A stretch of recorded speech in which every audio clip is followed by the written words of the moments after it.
Hello and welcome to our second Lenten Holy Week devotional.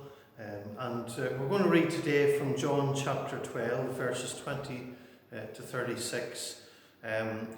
It struck me as I was reading through this that it's important to just let it speak for itself. There's so much that we could take in here, but just let's be open to God, to what is going on in this setting. And to particularly bear in mind that this is sort of timed to today because it is in the run-up to Jesus' arrest and crucifixion. So just bear that in mind as we hear these words. John 12 from verse 20. Now there were some Greeks in town who had come up to worship at the feast. They approached Philip, who was from Bethsaida in Galilee. "Sir, we want to see Jesus. Can you help us?" Philip went and told Andrew. Andrew and Philip together told Jesus. Jesus answered, "Time's up. The time has come for the Son of Man to be glorified. Listen carefully. Unless a grain of wheat is buried in the ground, dead to the world, it is never any more than a grain of wheat. But if it is buried, it sprouts and produces itself many times over.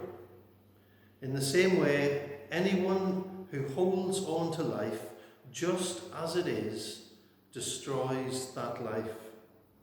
But if you let it go, reckless in your love, you'll have it forever, real and eternal.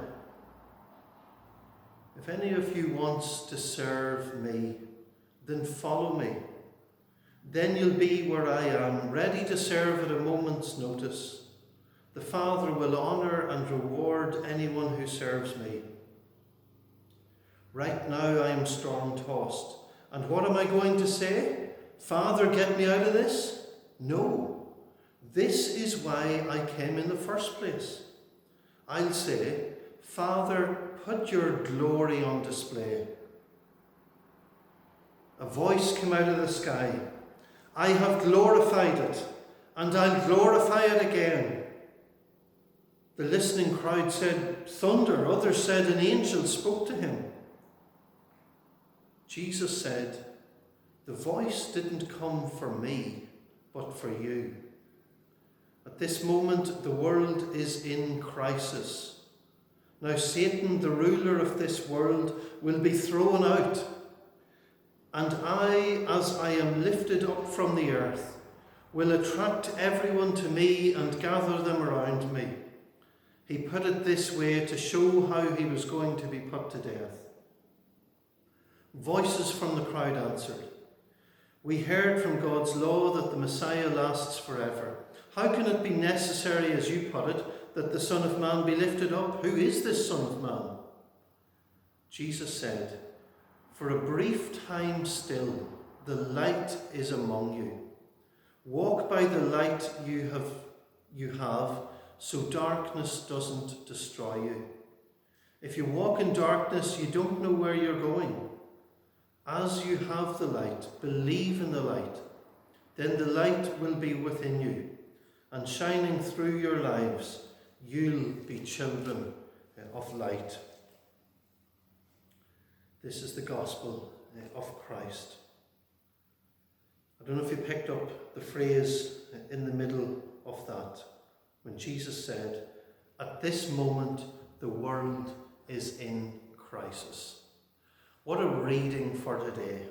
At this moment, the world is in crisis. And I think in the brooding atmosphere that Jesus is speaking into here, the darkness in the lead up to his death, we can feel a lot of that darkness and death and certainly crisis in the world around about us. A couple of things just to note from this. Jesus said about the seed that needed to die, and no life would come unless that seed let go and was enabled to live again. A lot is being stripped away from us right now. We might feel that we've lost a lot, or we are losing a lot. But in God's kingdom, it's when we let go of ourselves and let God take control. That's where the life happens. That's where the new life happens. That's where the growth happens. And maybe this is a time when we can just recognize a need to let go for God and allow His life to work through us to produce His fruit in our lives.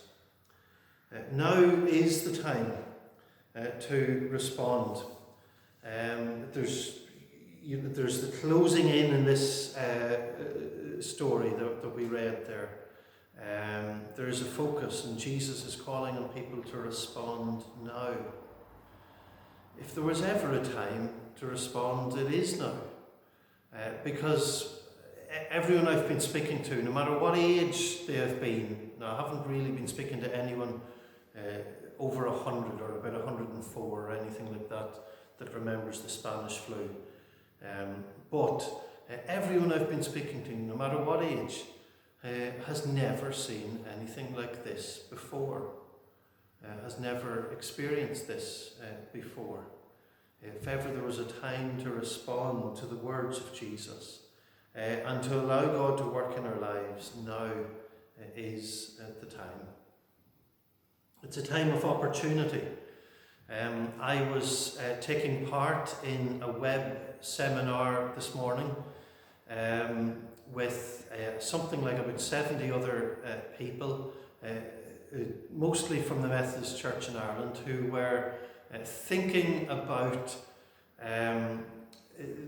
what might God be doing during this time.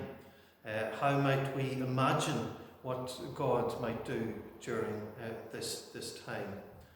And certainly the point was made that we could have a fear mindset that locks us in and just gets us thinking, right, let's just get through this and then get back to normal someday. And yes, we need protection during this time, and we need hope of a time ahead.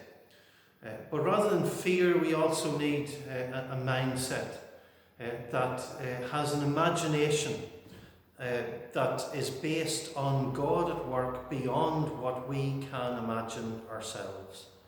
And a willingness to say, God, I don't understand. I don't know what it would mean for me to let go to you. That's scary as I think about it. But actually, Lord God, here I am. And I dare to trust you to do far more in me than I could ever imagine myself. And I do believe that, yes, there will be there are the intense challenges of this time. There is the intense danger, and there is suffering, and will be suffering during this time. But I do believe that this is a time of opportunity, that we will be changed, and that God will do a new thing in us. But now is the time, while the world is in crisis, while the world is in crisis in terms of our reflection on that crisis week, Holy Week for Jesus, now is the time to respond to God.